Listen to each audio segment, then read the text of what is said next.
नमस्कार दोस्तों, मैं हूं जतिन पाठक और आपका स्वागत करता हूं अपने इस यूट्यूब चैनल पे जिसका नाम है जतिन एडू ग्रो। हमने क्या कहते हैं क्लास 6 के ज्योग्राफी में चैप्टर 1 सौर मंडल में पृथ्वी को पढ़ लिया था और अब हम उसके दूसरे अध्याय ग्लोब अक्षांश एवं देशांतर को पढ़ने जा रहे हैं। और इसमें हमारे पास ये कुछ टॉपिक्स हैं जैसे कि ग्लोब, एक्सेस, इक्वेटर, महत्वपूर्ण अक्षांश के बारे में पढ़ेंगे, पृथ्वी का ताप कटिबंध क्या कहलाता है, हीट जोन, देशांतर क्या है, देशांतर और समय क्या है, और हम एक मानक समय स्टैंडर्ड टाइम क्यों मानते हैं, तो ये इस चैप्टर में पढ़ने को मिलेगा। आज हम बेसिकली सिर्फ इंट्रो रखते हैं ताकि नेक्स्ट वीडियो में हम इसको बहुत डिटेल में समझने का प्रयास करें।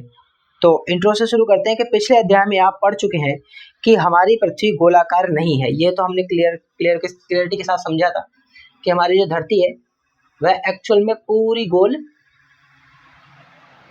नहीं है, जैसे इस तरीके से हम बनाते हैं ऐसी गोल नहीं है। हमारी धरती अपने ध्रुवों पर, अपने एक्सिस पर थोड़ी सी चपटी है, यानी कि फ्लैटेंड है। तो ये कुछ इस तरह बनेगी।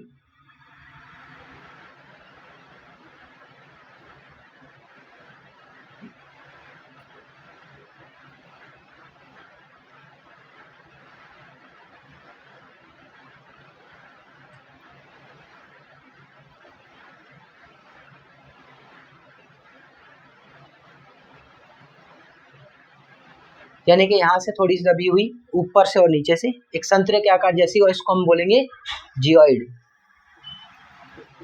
तो ये जियोइड के आकार की शेप की अर्थ है एक्चुअल में। यह उत्तर एवं दक्षिण ध्रुवों पर थोड़ी चपटी तथा मध्य में थोड़ी उभरी हुई है। क्या आप कल्पना कर सकते हैं कि यह कैसी दिखाई देती है? इस संबंध में जानकारी प्राप्त करने के लिए आप अपनी कक्षा में सावधानी पूर्वक ग्लोब को देखिए। ग्लोब पृथ्वी का लघु रूप में एक वास्तविक प्रतिरूप है। ग्लोब विभिन्न आकार एवं प्रकार के हो सकते हैं। बड़े ग्लोब जो आसानी से एक स्थान से दूसरे स्थान नहीं ले जाए जा सकते, पॉकेट में रखने योग्य छोटे ग्लोब तथा गुब्बारे जैसे ग्लोब जिनमें हवा भरी जा सकती है एवं आसमान से एक स्थान से दूसरे स्थान ले जाए जा सकते हैं। ग्लोब स्थिर नहीं होते। ग्लोब जो होते हैं, ये जिन ग्लोब की हम बात कर रहे हैं, ये एक तरीके से प्रतिरूप है। ये एक प्रतिरूप है। किस चीज का प्रतिरूप? हमारी अर्थ का। क्योंकि असली जो अर्थ हमारे सामने है, जिस पे हम खड़े हैं, उसको तो हम देख ही नहीं सकते ना, मतलब पूरा आंख भर के एक नजरिए से नहीं देख सकते, क्योंकि हम तो उस पर खुद खड़े हैं, है ना। बहुत से छोटे से क्षेत्र पे ही हमारी नजर पहुंच पाती है दूर तक, फिर हमें बादल और जमीन नजर आती है। बिल्कुल गोल ग्लोब तो अर्थ तो नजर आती ही नहीं हमको। तो उसका हूबहू एक प्रतिरूप हमने बनाया है कल्पनाओं से, अपनी कल्पना शक्ति से, और वो जो बनाया है वो उसका प्रतिरूप है। अब ये प्रतिरूप बहुत बड़े भी होते हैं, इतने बड़े होते हैं कि हम उसे अपने साथ लेकर नहीं जा सकते, और इतने छोटे भी होते हैं कि हम उन्हें उठा के अपने साथ लेकर जा सकते हैं, जिन्हें पॉकेट ग्लोब भी बोलते हैं। तो पॉकेट में रखने योग्य छोटे ग्लोब तथा गुब्बारे जैसे ग्लोब जिनमें हवा भरी जा सकती है एवं आसानी से एक स्थान से दूसरे स्थान पर ले जाए जा सकते हैं, ग्लोब स्थिर नहीं होते।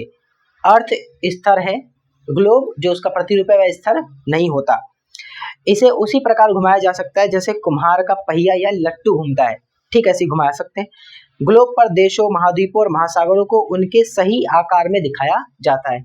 अब धरती बहुत बड़ा रूप, उसका छोटा प्रतिरूप ये ग्लोब ही है, जो जिसमें समुद्र, महासागर, देश, महाद्वीप, इनको उसी स्थिति में दिखाया जाता है जो धरती पर मौजूद है। ठीक है, ये इसे हम एक लगभग के भी बहुत करीब मान लेते हैं, क्योंकि हमने इसका एक क्राइटेरिया बना रखा है। कैसे डिसाइड कर लिया कि ग्लोब पे इस जगह पे यही देश होगा, या इस जगह पे इस पर्टिकुलर लोकेशन पे यही राज्य या देश या ये नदी होगी या ये समुद्र होगा। तो ये डिसाइड हमने किया है कुछ स्पेसिफिक हमारी बनाई गई काल्पनिक रेखाओं से। इसमें गणित का उपयोग किया गया है और जिसके माध्यम से हमने इस ग्लोब को और अच्छे से जाना है। आगे हम पढ़ेंगे भी इसको। तो ग्लोब पर देशों, महाद्वीपों, महासागरों को उनके सही आकार में दिखाया जाता है। पृथ्वी के समान किसी गोले पर किसी बिंदु की स्थिति का वर्णन करना कठिन है। अब प्रश्न यह उठता है कि इस पर किसी स्थान की स्थिति कैसे बताई जा सकती है। इसके लिए हमें कुछ बिंदुओं और रेखाओं के संदर्भ की आवश्यकता होती है। आप देखेंगे कि एक सुई ग्लोब में झुकी हुई अथवा अवस्था में स्थित होती है जिसे अक्ष कहा जाता है। अब बात करते हैं, जब आप ग्लोब के बारे में जान जाएंगे कि ग्लोब यानी कि धरती का ही एक प्रतिरूप है, और धरती जो कि एग्जैक्ट गोल नहीं है, वह थोड़ी सी अपने ध्रुवों पर अपने एक्सिस पर चपटी हुई है, जिस वजह से वो जियोइड यानी कि भू आब का शेप ले लेती है। भू आब बनती है। तो ये हमारी अर्थ एग्जैक्ट ऐसी है। अब ये जो है ग्लोब, हम देखते हैं ये एग्जैक्ट सीधा नहीं बनता। आपने कभी भी ग्लोब देखा हो तो वो इस तरह सीधी लाइन जो जाती है उसकी एक्सिस इस तरह ऐसे सीधा नहीं होता, वो थोड़ा सा टिल्ड होता है, अपने एक्सिस पे टिल्ड होता है। कितना? 23.5 डिग्री, 23.5 डिग्री झुका हुआ होता है अपने एक्सिस पे, 23.5 डिग्री झुका होता है। और अगर मैं इसको इक्वेटर से बोलूं तो ये 66.5 डिग्री जाएगा अपने इक्वेटर से, 66.5 अपने इक्वेटर से। तो इतनी जानकारी, चलो ये तो आगे भी मिल जाएगी जानने को, लेकिन अपने अक्ष पे वह 23.5 डिग्री झुका हुआ है। अपने अक्ष पे वह 23.5 डिग्री क्या है? टिल्ड है, झुका हुआ है।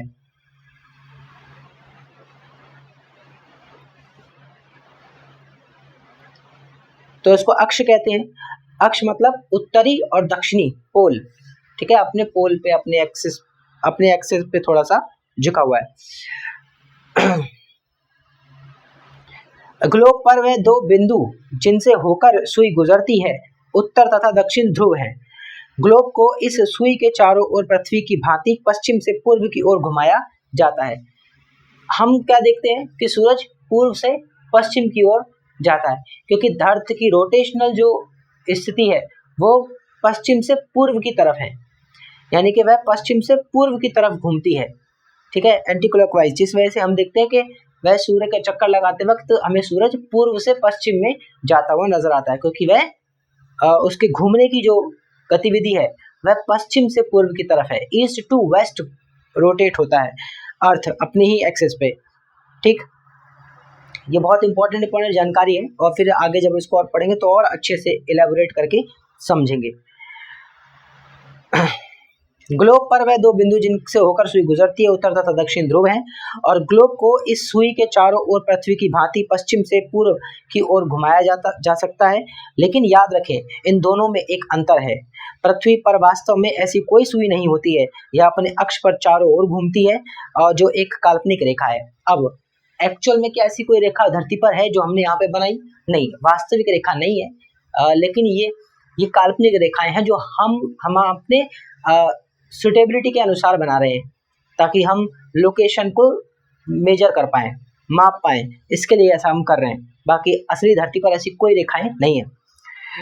एक अन्य काल्पनिक रेखा भी ग्लोब को दो बराबर भागों में बांटती है, इसे विषुवत वृत्त कहा जाता है। विषुवत वृत्त यानी कि इक्वेटर।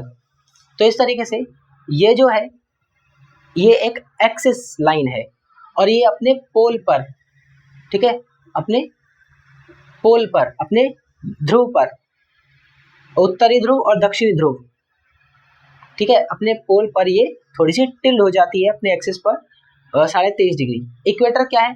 धरती के बीचों बीच एक लाइन, काल्पनिक रेखा, जो धरती को दो हिस्सों में बांट देती है, धरती को दो हिस्सों में बांट देती है। एक जो कि बन जाता है नॉर्थ पोल, और एक जो कि बन जाता है साउथ पोल यानी कि दक्षिणी ध्रुव।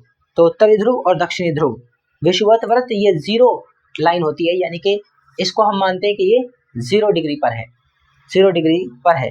और जैसे जैसे लाइन आगे बढ़ती जाएगी, हर उसमें एक डिग्री का डिफरेंस आता जाएगा, और ऐसे चलते जाएंगे तो ये लाइन ऊपर जाते जाते 90 डिग्री, नीचे आते आते 90 डिग्री, और पूरा एक सर्कल का 360 डिग्री का पूरा एंगल कवर यहाँ पे करेंगे इस तरीके से।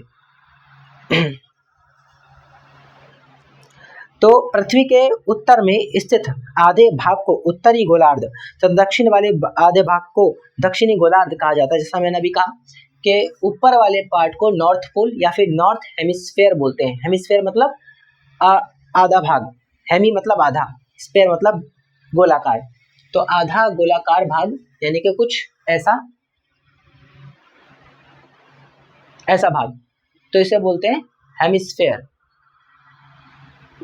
हेमी का मतलब ही होता है आधा या अर्ध,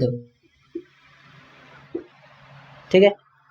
तो नॉर्थ हेमिस्फेयर और साउथ हेमिस्फेयर ये दो पार्ट बनते हैं। ये दोनों बराबर आधे भाग होते हैं। इस प्रकार विषुवत वृत्त पृथ्वी पर एक काल्पनिक वृत्त बनाती है एवं यह पृथ्वी पर विभिन्न स्थानों की स्थिति बताने का सबसे महत्वपूर्ण संदर्भ बिंदु है। अब विषुवत वृत्त से ध्रुवों तक स्थित सभी समानांतर वृत्तों को अक्षांश समानांतर रेखाएं कहा जाता है। अक्षांशों को अंश में मापा जाता है, अंश मतलब डिग्री में।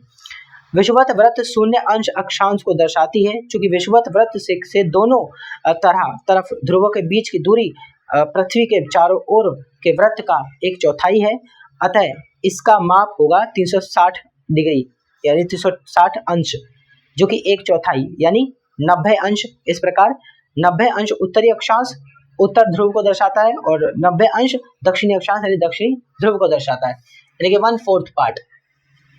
तो ये ऊपर वाला पार्ट 90 डिग्री, नीचे वाला पार्ट 90 डिग्री हो गया 180। ऐसे ही ये तो हो गया इक्वेटर, जो दो अलग अलग 90-90 डिग्रियों में बांट देता है। फिर उसके बाद आती है सीधी लाइन, ठीक है, जिसे क्या बोलेंगे, लॉन्गिट्यूड। ये तो लैटिट्यूड हो गई।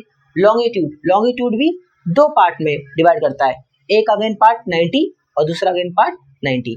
तो चारों को अगर आप मिला दोगे 1/4 डायमेंशन जो बना, इसको अगर आप जोड़ दोगे तो 360 का कंप्लीट एक सर्कुलर पाथ बन जाता है, ठीक है। पूरा का पूरा डायमीटर 360 का बन जाता है यहाँ से। इस प्रकार विषुवत वृत्त के उत्तर की सभी समानांतर रेखाओं को उत्तरी अक्षांश कहा जाता है तथा विषुवत वृत्त के दक्षिण स्थित सभी समानांतर रेखाओं को दक्षिणी अक्षांश कहा जाता है। इसलिए प्रत्येक अक्षांश के मान के साथ उसकी दिशा यानी उत्तर या दक्षिण को भी लिखा जाता है। सामान्यतः इसे उत्तर या दक्षिण अक्षर से व्यक्त किया जाता है। उदाहरण के लिए महाराष्ट्र में चंद्रपुर एवं ब्राजील, दक्षिणी अमेरिका में बेलो हॉरिजॉन्टे दोनों एक ही अक्षांश 20 अंश पर स्थित हैं, लेकिन चंद्रपुर विषुवत वृत्त के 20 अंश उत्तर एवं बेलो हॉरिजॉन्टो विषुवत वृत्त के 20 अंश दक्षिण में स्थित है। इसलिए हम कहते हैं कि चंद्रपुर 20 डिग्री उत्तर अक्षांश पर तथा बेलो हॉरिजॉन्टो 20 डिग्री दक्षिणी अक्षांश पर स्थित है। चित्र 2.2 से स्पष्ट है कि जैसे जैसे हम विषुवत वृत्त से दूर जाते हैं अक्षांशों का आकार घटता जाता है। अक्षांश जो है जैसे जैसे विषुवत वृत्त से दूर जाएंगे अक्षांश का आकार घटता जाएगा। इस चैप्टर को हम और अच्छे से अपनी नेक्स्ट वीडियो में इलैबोरेट करेंगे और बहुत कुछ।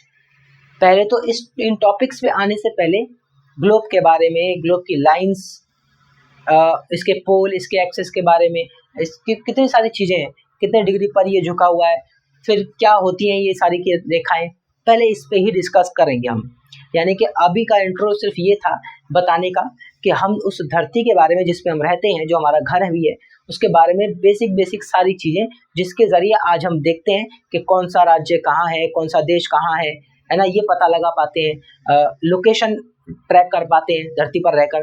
तो ये क्यों कर पा रहे हैं हम, क्या कारण है, और हम धरती पर रहकर समय कि आज हमारे यहाँ कोई समय हो रहा है तो अमेरिका में क्या समय हो रहा होगा, ये कैसे निश्चित कर पाते हैं, मानक समय रेखा के बारे में कैसे हमें पता चला। यानी कि बहुत कुछ जानने को मिलने वाला है और इसको हम नेक्स्ट वीडियो में कवर करेंगे एकदम बिगिनिंग से। और यहाँ तो आज तो इंट्रो था जिसमें हमने जाना कि ग्लोब क्या है, एक्सिस क्या है, इक्वेटर क्या है। इसके बाद हम बाकी के आगे के टॉपिक्स नेक्स्ट वीडियो में कवर करेंगे और उससे पहले सबसे पहला प्रयास यही करेंगे कि धरती के बारे में जानेंगे, उसकी रेखाएं क्या हैं, उसके अक्ष क्या होते हैं और धरती कितने भागों में काल्पनिक रेखाओं से बटी हुई है, जिससे कि हम यहाँ पे ये लोकेशन समझ पाते हैं अपने घर की या अपने किसी भी स्थान की लोकेशन ट्रैक कर पाते हैं। और उसके अलावा कैसे समय निश्चित कर पाते हैं, मानक समय रेखा क्या है, जो कि इस का अंतिम टॉपिक भी है इस अध्याय का। तो बहुत ही इंटरेस्टिंग चैप्टर होने वाला ये, और मिलते हैं नेक्स्ट वीडियो में। और इसको वहीं से हम फिर कंटिन्यू करेंगे। तो नमस्कार।